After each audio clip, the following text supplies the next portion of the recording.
إله إلا الله وحده لا شريك له ونشهد أن سيدنا ومولانا محمدا عبده ورسوله أما بعد فأعوذ بالله من الشيطان الرجيم بسم الله الرحمن الرحيم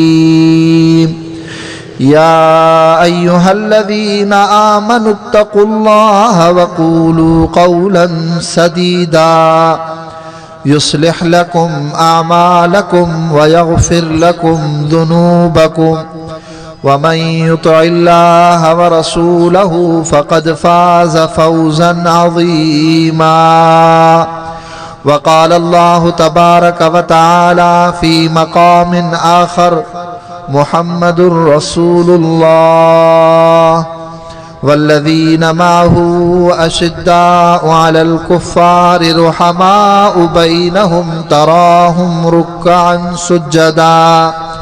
سجدا يبتغون فضلا من الله ورضوانا سيماهم في وجوههم من أثر السجود ذلك مثلهم في التوراة ومثلهم في الإنجيل كزرع أخرج شطأه فآزره فاستغلظ فاستوى على سوقه يعجب الزراع ليغيظ بهم الكفار وعد الله الذين آمنوا وعملوا الصالحات منهم مغفرة وأجرا عظيما وقال النبي صلى الله عليه وسلم إن الله لا ينظر إلى صوركم وأموالكم ولكن ينظر إلى قلوبكم وأعمالكم أو كما قال رسول الله صلى الله عليه وسلم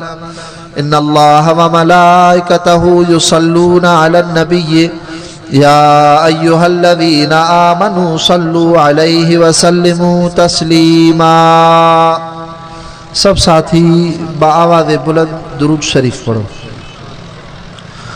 अल्लाहुम्मा सल्लि अला सय्यिदना व मौलाना मुहम्मदिन नबिय्यिल उम्मी व आलिहि व सहबिहि व बारिक व सल्लिम अलैहि अदद कुल्लि मालूमिन लक दाइमन अबदन अबदा।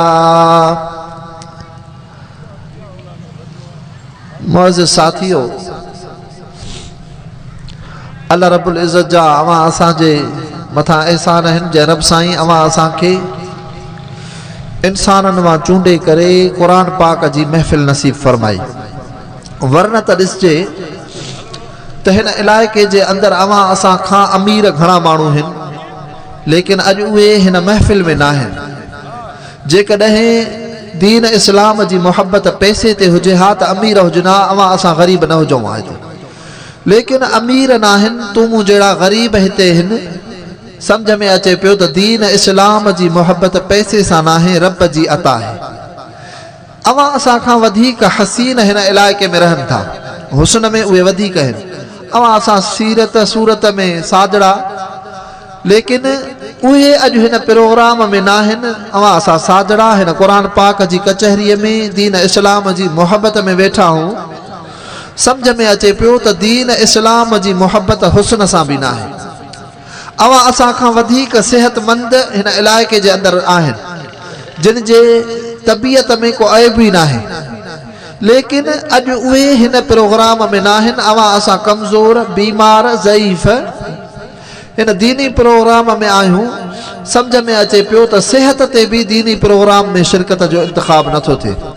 दीनी प्रोग्राम में शिरकत जो इंतिखाब रब जी ज़ात कंदी आहे, लेकिन रब उन बाने खे हिन क़ुरान पाक जी महफ़िल ऐं तक़रीब नसीब कंदो आहे जंहिं बाने सां रब जी ज़ात पाण प्यार कंदी आहे। अल्लाह यजतबी इलैहि मन यशाउ व यहदी इलैहि मन युनीब। रब जी ज़ात जंहिं बाने सां प्यार कंदी आहे, पोइ रब उनखे दीन इस्लाम जी राह ऐं हिदायत नसीब कंदो आहे। वरन त ॾिसजे त दुनिया जा खोड़ इंसान आहिनि जिन खे दीन इस्लाम जी कचहरी त नसीब नथी थिए, लेकिन दीन इस्लाम खे पसंदि कंदड़ इंसान बि उन्हनि खे नसीब नथा थियनि, उन्हनि सां बि मोहबत न आहे। त ही रब जी अता आहे जो रब साईं अवां असांखे अॼु जे हिन दीनी प्रोग्राम में हाज़िरी नसीब कई आहे। ऐं जलसनि जे अंदरि कॾहिं सीरत नबी जो उनवान हूंदो आहे, कॾहिं फ़िक्र आख़िरत जो उनवान हूंदो आहे। मक़सदु जलसे जो इहो हूंदो आहे त इंसाननि जो अक़ीदो ठहे, मोमिन पंहिंजे रब जी ऐं हुज़ूर अनवर सल्लल्लाहु अलैहि वसल्लम जी मोहबत वधाइनि, मोमिननि खे क़ुरान पाक ॿुधी ईमान जी ताज़गी नसीब थिए। मक़सदु इहो हूंदो आहे। तंहिंजे करे अॼु मां बि चंद ईमान जे मुतालिक़ अव्हां खे ॻाल्हियूं अर्ज़ु कंदुमि। ईमान बज़ाहिर त 4 लफ़्ज़ आहिनि, लेकिन इन्हनि लफ़्ज़नि में इंसान जी कामयाबी बि रखियल आहे त इंसान जी नाकामी बि रखियल आहे। लेकिन ईमान आहे छा? हुज़ूर अनवर सल्लल्लाहु अलैहि वसल्लम जन खां पुछा कई वई त ईमान जे बारे में कुझु ॿुधायो। पाण फरमायूं मुफ़स्सल नमूने सां, आमनतु बिल्लाहि व मलाइकतिही व कुतुबिही व रुसुलिही वल यौमिल आखिर वल क़द्र खैरिही व शर्रिही मिन अल्लाह ताला वल बअस बादल मौत। ईमान में इहे ॻाल्हियूं आहिनि।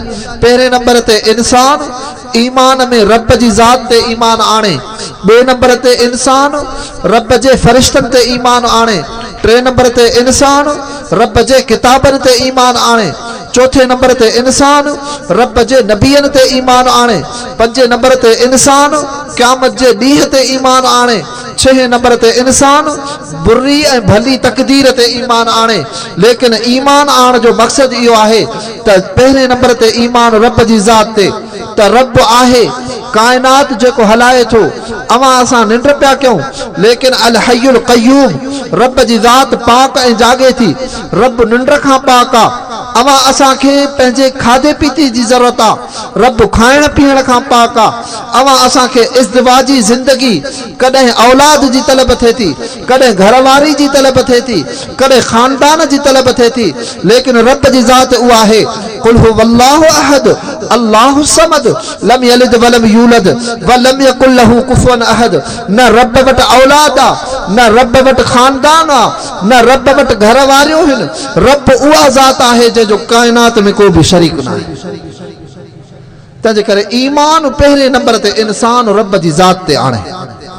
लेकिन उहो ईमान कहिड़ो हुजे? ईमान इहो हुजे त मूंखे जेको नफ़ो पहुचे थो इहो बि रब जी ज़ात खां, मूंखे जेको नुक़सान पहुचे थो उहो बि रब जी ज़ात खां।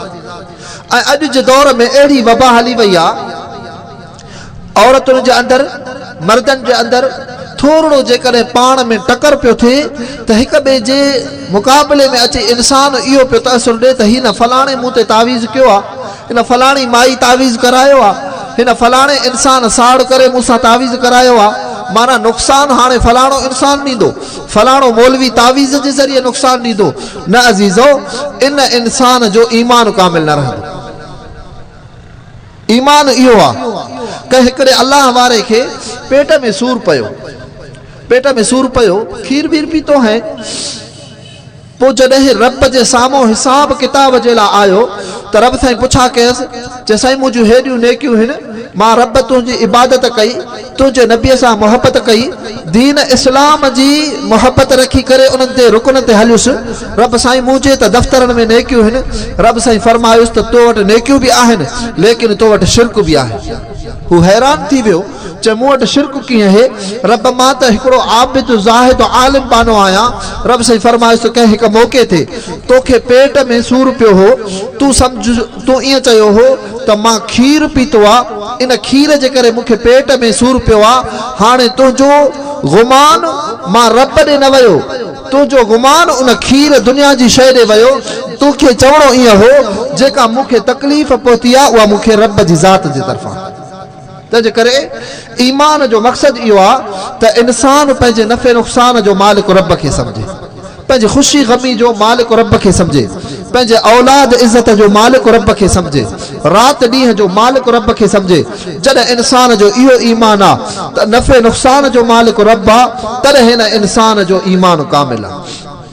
असांजा हज़रत साईं हमादुल्लाह रहमतुल्लाह अलैह, हज़रत हाले जवी नवरल्लाहु मरकदहू जो हिकिड़ो ख़लीफ़ो हो, उन सां मुंहिंजी मुलाक़ात थी। पोइ मां उनखे चयुमि, साईं मूंखे हिकिड़ो साईं जन जो मलफ़ूज़ ॿुधायो जंहिंमें नसीहत हुजे, जंहिंमें नसीहत हुजे, उन ते मां अमल कयां त मुंहिंजो ईमान मज़बूत थिए। उन फ़क़ीर साहब चयो त हज़रत हाले जवी जी ख़िदमत में वेठा हुआसीं। पोइ हिकिड़ो दफ़ो फरमायो, पुट इंसान पंहिंजे रब सां तालुक़ ईअं रखे जीअं नंढड़े ॿार जो माउ सां तालुक़ हूंदो। अजीब, अहलुल्लाह जे लफ़्ज़नि में नसीहत बि हूंदी आहे, अहलुल्लाह जे लफ़्ज़नि में सम्झाणी बि हूंदी आहे। आसानी सां सम्झाईंदा आहिनि, आम ख़ासि सम्झी वञे, आलिम ऐं अवां असां जहिड़ो सादड़ो माण्हू बि सम्झी वञे।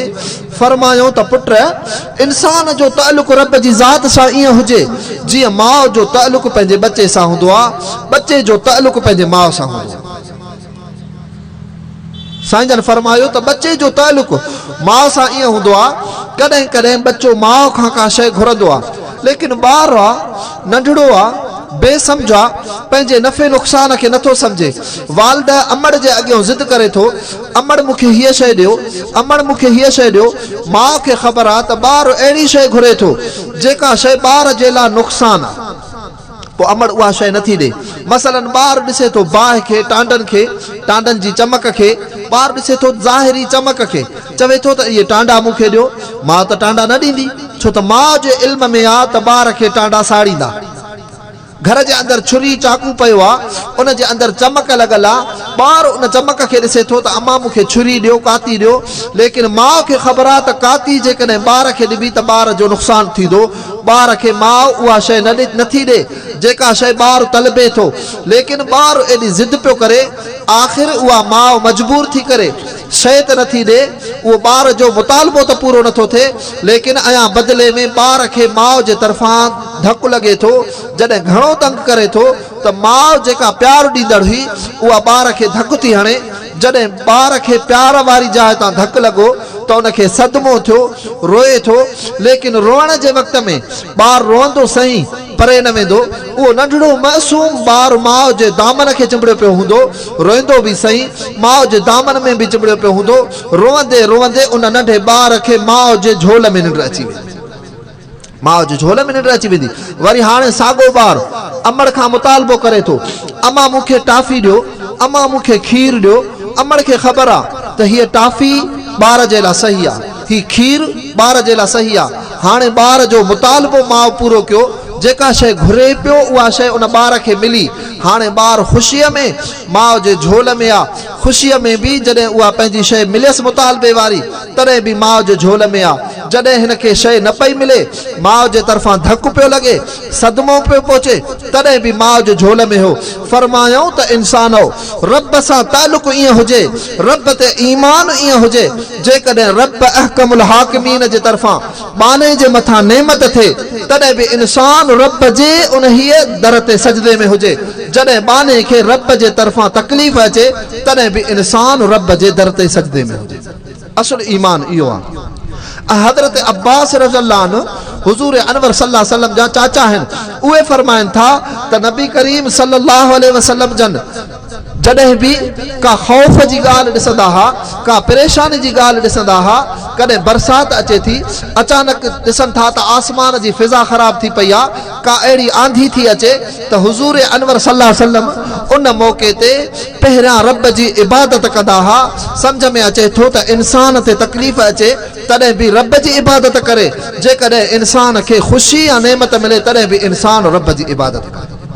लेकिन अज़ीज़ो, अवां असां वटि वरी उबतड़ आहे। जेकॾहिं इंसान खे पुटु ॼमंदो त शरीयत जे ख़िलाफ़ चवंदो त आहियां मुस्लमान, लेकिन पुट जे ॼमण जी ख़ुशी शरीयत जे ख़िलाफ़। कॾहिं उन पुट जे ॼमण ते छठी कंदो जंहिंमें बेजा अजाया ख़र्च थींदा, जेको बिल्कुलु शरीयत जे ख़िलाफ़ हूंदो। घर में औरतूं ख़ुशी कंदियूं, ऐं ॿाहिरि मर्द ख़ुशी कंदा जेका बिल्कुलु शरीयत जे ख़िलाफ़ हूंदी, दोहल वॼंदा, छठी थींदी, अजायो ख़र्च थींदो। लेकिन हुज़ूर अनवर सल्लल्लाहु अलैहि वसल्लम पंहिंजे उम्मत जे नंढे ॿारनि जी निगरानी दीन इस्लाम जे ज़रिए कीअं पिया करनि। फरमायूं त कंहिं मुस्लमान जे घर में ॿारु ॼमे थो त जीअं उहो ॿारु ॼमे थो, पहिरियां पहिरियां नबी करीम सल्लल्लाहु अलैहि वसल्लम जो फरमान आहे, उन जे सॼे कन में आज़ान चओ, खॿे कन में तकबीर चओ। जॾहिं उहो ॿारु 8 ॾींहंनि जो थिए, उन जे वारनि जी झुंड लाहियो, पोइ उहा वारनि जी झुंड चांदीअ सां तोड़ियो, पोइ जेतिरी चांदीअ जी रक़म थिए पोइ उहा रक़म रब जे नाले ते ख़ैर कयो। ता त रब हिन ॿार खे दुनिया जे बीमारियुनि मुसीबतुनि खां बचाए। 7 ॾींहं ते ॿार जो नालो रखो, 7 ॾींहं ते ॿार जो अक़ीक़ो कयो। अक़ीक़े में हिकिड़े साल जो बकरो कोहो। हाणे छठी थींदी, उन में हज़ारे रुपया ख़र्च थींदो। लेकिन जॾहिं अक़ीक़े जो नालो ईंदो तॾहिं इंसान खे तकलीफ़ थींदी त मां इहा सीर छो ॾियां, होॾे हज़ारे रुपया ख़र्च थिए थो, छठीअ में बि मानी थिए थी, छठीअ में बि ॿिया दोस्त अचनि था। लेकिन हेॾे अक़ीक़ो, जॾहिं तव्हां उन अक़ीक़े जे जानवर खे सीर ॾियो, उन जे ॿकरे खे सीर ॾियो, उहो पंहिंजे घर में पचायो, पाण खाओ, पंहिंजे पाड़े वारनि खे खारायो, दोस्तनि अहबाबनि खे खारायो। शरीयत इजाज़त ॾिनी आहे। लेकिन हू अमल जेको छठी ऐं ख़ुशी में कयूं पिया, उहो गैर शरई हो। जॾहिं ॿार जे ॼमण सां गैर शरई अमल थियो, तॾहिं ॿारु अॻिते हली करे उन वालिदैन जो नाफ़रमान थियो। जॾहिं ॿारु ॼमियो, असां उन जो 8 ॾींहं ते अक़ीक़ो कयोसीं।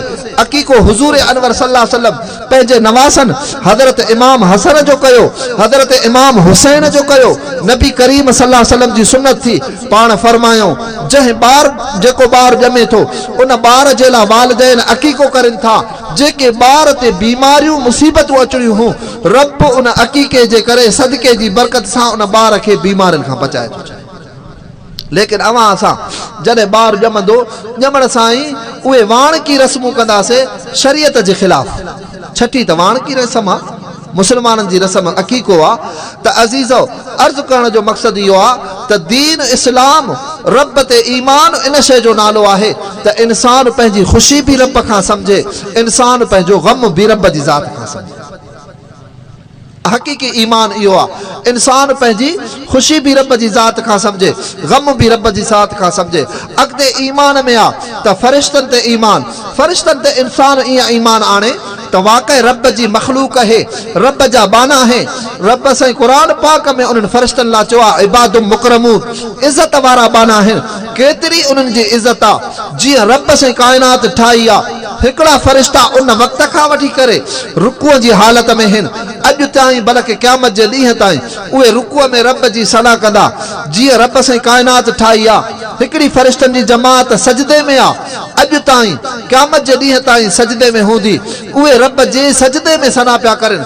हिकिड़ी फ़रिश्तनि जी जमात अहिड़ी आहे, जीअं असां काबतुल्लाह शरीफ़ ॾे हली करे उते तवाफ़ कंदा हूं, ईअं रब साईं काबतुल्लाह शरीफ़ जे मथ वारो पासो जेको आसमान ते आहे, उनखे बैतुल मामूर चइबो आहे। उते रब साईं फ़रिश्तनि खे मुक़ररु कयो आहे, रोज़ानो फ़रिश्ता उते तवाफ़ कंदा आहिनि।